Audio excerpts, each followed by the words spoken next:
People trust in teachers, they really do. Teaching is second only to nursing in public esteem. How do teachers learn to balance their role model status with their personal lives in everyday life? Your sense of your professionalism in relation to behaviours like this is emerging. You know, it's not a fixed point. You suddenly become a professional on the day that you get QTS. It emerges. And of course, part of the way it emerges is that actually you're a community. You're a community of professional people who share values.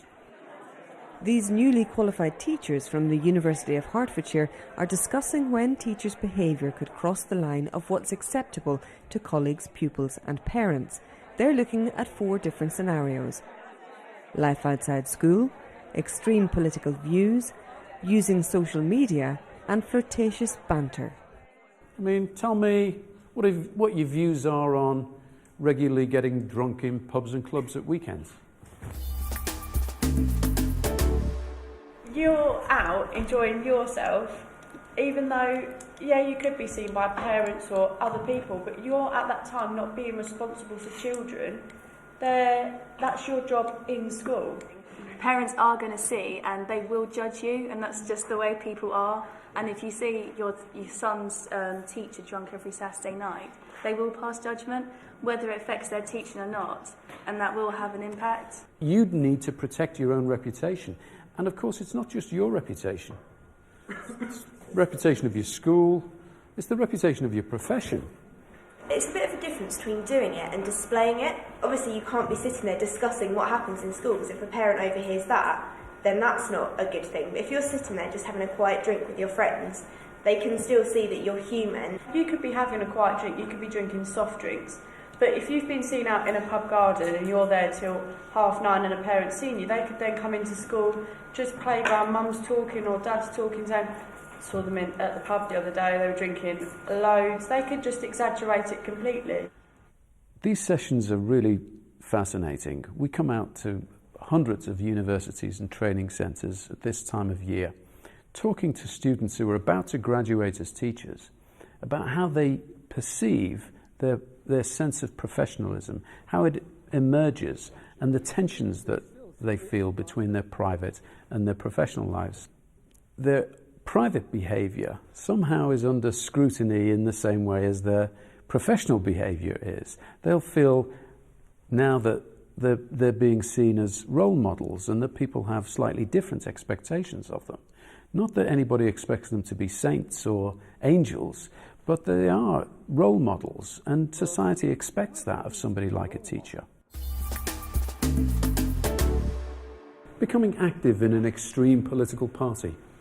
If you're a good teacher, why is that anybody else's business? Some parties don't demonstrate diversity and equality and things like that. So actually that sometimes might be affecting your professional practice. As a teacher, you couldn't really be part of that because you're supposed to demonstrate equality to the children that you teach. And if you have those kind of views, how can you demonstrate equality? So what was interesting was how the students immediately recognised that bringing their own political views, perhaps even into the staff room, but certainly into the classroom, was inappropriate. If you work in a school nowadays, especially in the UK, it's such a diverse community. So if you have some extreme political values and you reject some children from ethnic minorities, I'm sorry, you're not doing a good job, because we're here to demonstrate good values and tolerance and integrity.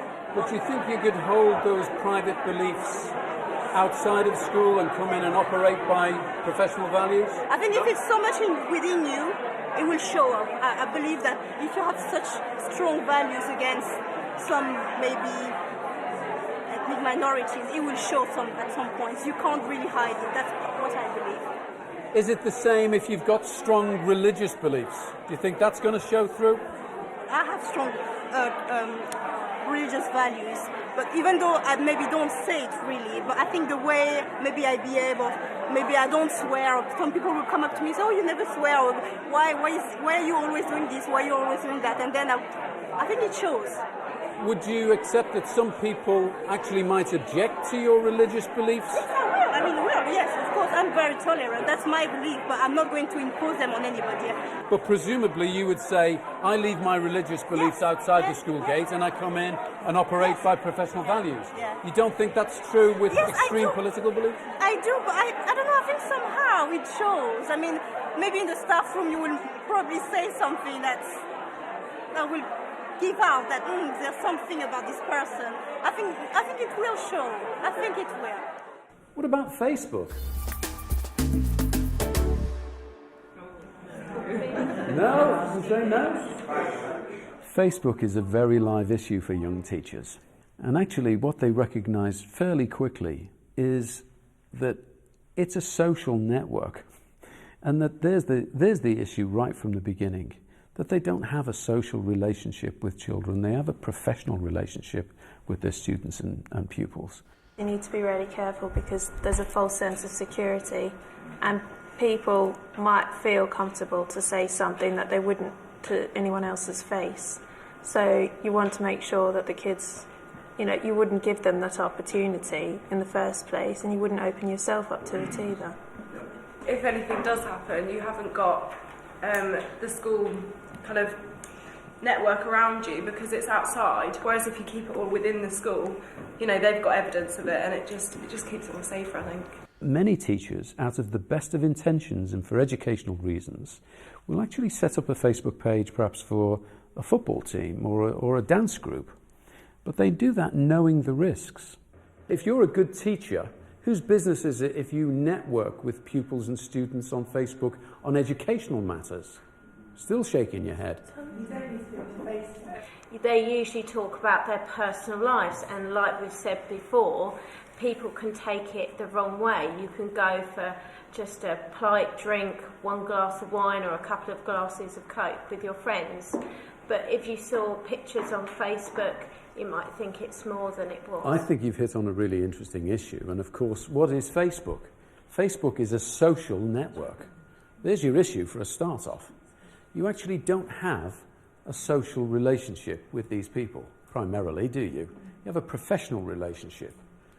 So there's a boundary there that you've confused. So, we wouldn't expect our doctor to poke us on Facebook, would we? Even if they stay away from Facebook completely, they will be challenged by other social contexts. For example, many teachers will live in small communities where the parents, the children, the students that they teach will also be their neighbours and even friends. The issue of being in a child's house who is a student at the school often has arisen in my career so far. And generally, once the child's got over the shock of sort of, it's Mrs. Godwin, once they've got over that, then it's fine. And the next day they might sort of say, you were at my house last night. But they know that it's the friendship was there initially. And I wouldn't dream of sort of falling over drunk in front of them and stuff like that. But, it's you do have to judge the situation, each situation, at its own merit. What about engaging in flirtatious and sexualised banter with colleagues? What do you think about that one?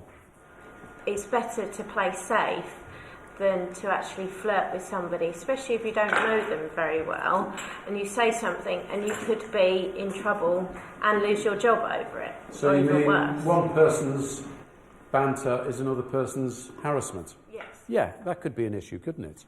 Lots of relationships begin in the workplace, and if you're consenting adults and you're single and you're not having the banter within earshot of other people, it's in fact harmless, isn't it? We had some laughs with this one because some people actually thought, well, what's the harm in it? Consenting adults, single people, it's a fact. Most people meet their partner in the workplace. On the other hand, some people said, there's the issue, it's the workplace. Behind closed doors, it's probably okay. But again, it's not very professional. So you wouldn't do it in front of kids? No, certainly not, no. What about in front of other colleagues? I think it can actually make people feel uncomfortable, so I think you do need to keep I think that in the staff room, everybody should switch off to an extent, but I think that you still need to be professional about it. So having that sort of relationship probably isn't professional. So, you've got after school hours and weekends to see that through. I don't think it's so necessary during school hours, really, that specific behaviour. If it's done within the staff room out of children's earshot, and I think it's again of knowing people and being aware of how far you can take things. Is that wrong then to do it? Or then you could run into the danger that you might actually be doing it within the classroom. But if you're out of the earshot of the children away, is that another consideration? You see what's beginning to happen here? You're starting to make judgments, aren't you? Maybe here, maybe not there. No, I wouldn't do it there. Oh, but I would there, but only if in these conditions. You're starting to make judgments about the context, about where your own values merge with professional values and expectations. It's all about refining judgments, and that's what teachers need to do by sharing values and conferring with their colleagues and their mentors. Not everything will be clear. If you're not sure, ask a colleague, ask a mentor. Teaching's a very collegial profession.